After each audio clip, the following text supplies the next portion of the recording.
We're talking about damn Lewis and Clark, you guys, and I want to finish this. Yeah. So they're striking out from New England to California, which isn't California yet, and that's really important because it's not California yet. And they keep going, and they're cruising. Let's say they're cruising through Kansas. Let's say they've got horses, and they are on their horses in the grassland. The grass is as high as a horseman's back, you guys. As high as a horseman's head, I mean. In other words, they're on the horse, and they're way big, tall, and the grass is as tall as their head. So, I don't know, they probably had to adapt going through there. There's not a lot of water. There's not a lot of, there's probably a lot of food to hunt, but probably harder to find water, and they probably had to divert at times to find water. Yeah, maybe they had to follow the water, yeah. I mean, yeah. And, then maybe they got to what's now Colorado, and they're like, wait, there's some fucking Rocky Mountains in front of us. I don't know if they went through Colorado, probably, but I don't know. Maybe not. I have no idea. I know the Donner Party did, and it didn't go well, but maybe they're like, wait, I see a whole bunch of big tall mountains up there. Let's go south. They've diverted around the mountains because the mountains were an obstacle, and they had to go around them or whatever. So it's like with the terrain, they had to adjust their plan, Yeah. And that's what you're saying. It's like, come on, here's the terrain, let's adjust our plan. And I'm more like, fuck, we have a fucking plan, we're gonna fucking stick by it, we're gonna go over the Rocky Mountains no matter what. And then we may end up doing another Donner Party, which was no party at all, but,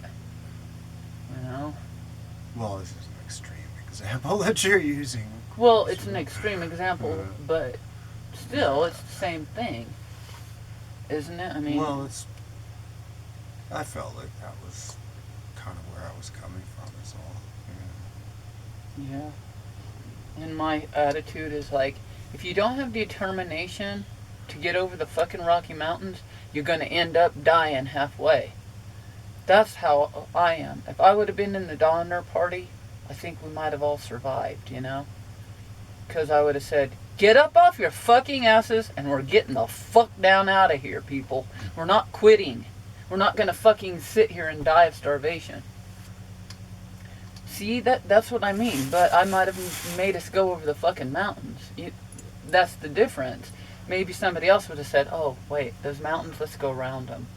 And I would say, no, charge, like on Monty Python when they attacked the walls. Right. Yeah. Who's right, who's wrong? We can't really say, I think if you're going to carry out this particular metaphor, the mission was always the mountains. And what's the point of going on the mission if you're not going to the mountains? That's not the mission. So you can't avoid the mountains, that's for sure, in life. And to me, going to TRC isn't like going into those mountains. It's like going to TRC more like where, I don't know, the lifestyle is better suited to my slacker attitude. Actually, everything is within walking distance, and there's probably only so many hot things that you have to attend during a day because there's nothing surrounding you, basically. It's like... Well, your, let's call it slacker attitude, works for you. Like, the way you described your imagining of TRC sounded like, to me, what a slacker would envision in TRC. And it's the same thing, but I envision it like this. We'll have a space to create, to work our asses off in a really cool way, fun, playful way, to work our asses off for our larger goals. That's why it's so important to me, because it's a space where I can really go after it, Yeah, and maybe it'll be in a relaxed way, but it'll be more focused on our creative projects instead of focused on whatever the fuck's going on around us or whatever. I wouldn't expect you to be any less driven because we're there. It's just like we open, that space where we can apply our drive toward the things that we want to apply our drive to now. More focused. Yeah. Yeah. And when I say I'm And gonna be a that's why it's so slacker, it damn doesn't important mean, to me. Doesn't Yeah. mean I'm gonna like go down there with a DVD player and a stack of movies and sit there and watch movies all day. That's not what I'm No. talking about.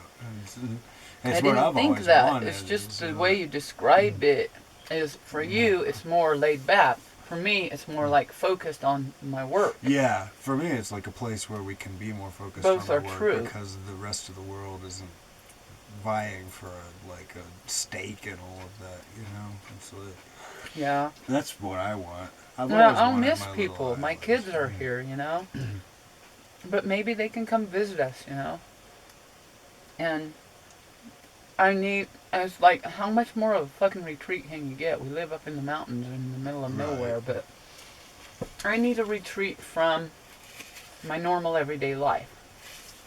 You and I are both that way. It's like, I'm a Gemini, and Geminis get bored easily. We need constant stimulation and constant difference in our lives. We're like a butterfly going from flower to flower to flower all the time. We end up building up a lot of general information because we go over here for a little while and we like soak that up. Then we go over here for a little while and soak, oh, that's boring. Let's go over here and, oh, that bored me. I've got 4 different degrees, honey, and they're in different areas. Yes, the areas overlap, but it's because, and I've studied much more than I've gotten degrees in because I'm interested in all sorts of stuff. And like, that's why you're perfect for me, and only you are perfect for me. Because this man is a different person, not only every day, but every 5 minutes. He keeps me interested. He's intriguing. He doesn't have to do anything to make me interested. He's interesting. He's constantly changing. Geminis love constant change. You're not a Gemini, but you have that same aspect to your personality. And why you're attracted to me, because I'm a tempest, a constant new freaking. Well, there's a storm, but there's also the calm after the storm, and then the new storm or whatever. It's all that good stuff. It's all there in me. You'll find it all in me. It's all there. You don't even have to look for it. And that's what I need. I need a change of surroundings so I can get a new insight into myself, into my own creative work. I want to write a poem.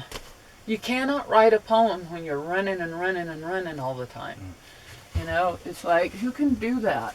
You write William Carlos Williams poetry, which is, 5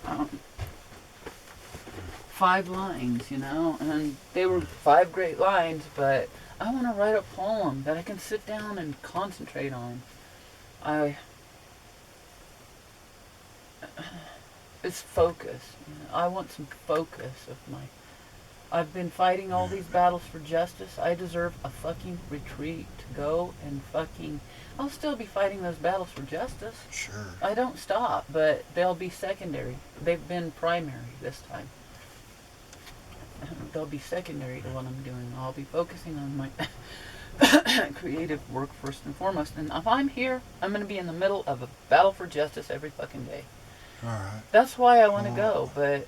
You know what's funny? Me and my baby, sometimes we argue, and even when we're saying things like, there's no point in going on, maybe, okay, yeah, sometimes we need to step back and take a deep breath or whatever, but I always end up getting a bigger picture out of it, and in a lot of ways, maybe we're getting better at this, but I end up seeing stuff that's like, oh yeah, here's where I was missing the information. I end maybe up I getting need to be the a better information. communicator. It's huh? like, well, I do. we both do. We're learning that. I mean, It scares me what... Maybe we're the unlucky ones because we're so good at words. We put too much stock in them.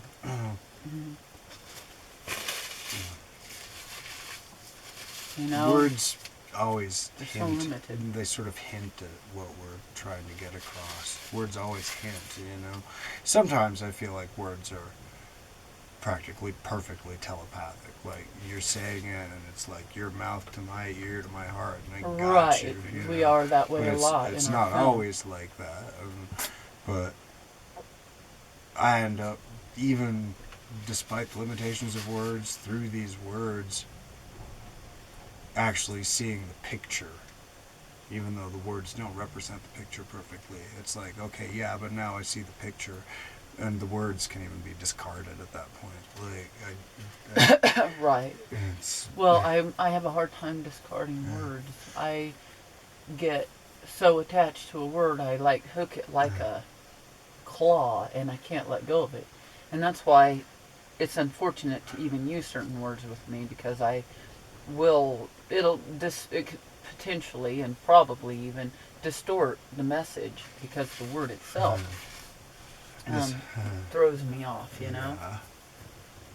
Or, in other words, I only have a limited definition of that word. And words are limited, and they're also incredibly multifaceted and open to all sorts of interpretation, which I've been the formalists of literature, which is my background is in literature.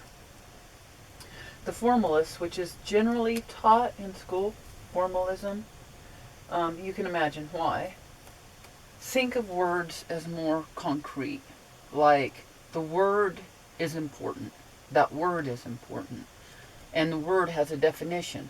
And the word has connotations, but it's basically the definition of that word. And you have to be good at knowing words so well that you can choose the perfect word in a poem or whatever, or that's what the great writers do. But when it comes down to it, it's all in the words. And that's probably an unfortunate way to approach communications, because words are not going to be viewed like that by everybody. And they're not even really that way. They're open to interpretation. You can use the word cat, and someone might think you're talking about a damn squirrel. And somebody else might think you're talking about a lion. You know, I'm not saying, yeah, that does seem absurd, but somebody might really do that, be able to interpret it that way, you know? In other words, we have to be aware of the ways people can interpret things, and be aware of our own interpretation of things and how limiting it can be, and really narrow our view of what is being said. And I am the first one who hates to admit that. That's a weird way of saying it. I fucking hate to admit that. I made my girls jump. I didn't want to make my girls jump. I hate to admit the multifaceted nature of words, and that every perspective has a validity to it. That's relativism, and I hate relativism. You know, but there's a truth to relativism too, you know. That everyone does have a different perspective. And taking that into consideration when we're trying to communicate. Is that what you're trying to teach me? Because that's what it feels like. I don't not really set out to teach you something. You're good at it, though. We learn what's learned as we go. We reveal it to each other, I think, whatever it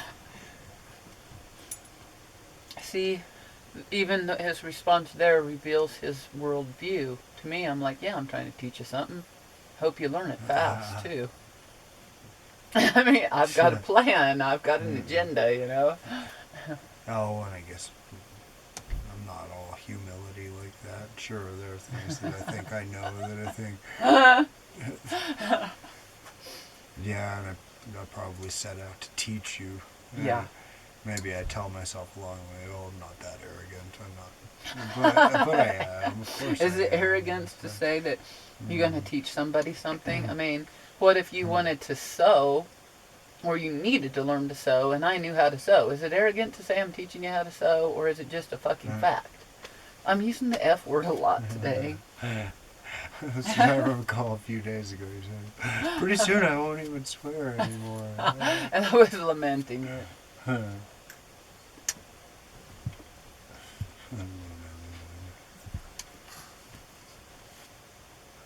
Luna has something to say. I think that you both get a little too caught up in language. I'm a linguistic expert, but primarily in Espanol. Why do you have such a redneck accent? Because I'm a redneck Espanol doggy.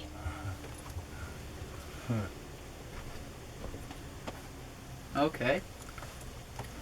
I'm just saying that you guys both get a little too caught up in the limitations of language. I think you need to speak more from the heart. And I don't even mean in words. I'm only using words right now because I have to communicate to you all. Dogs communicate with their hearts all the time. We don't even need words.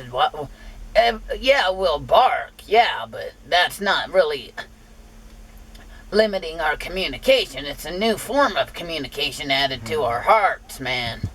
Do you get that? I think there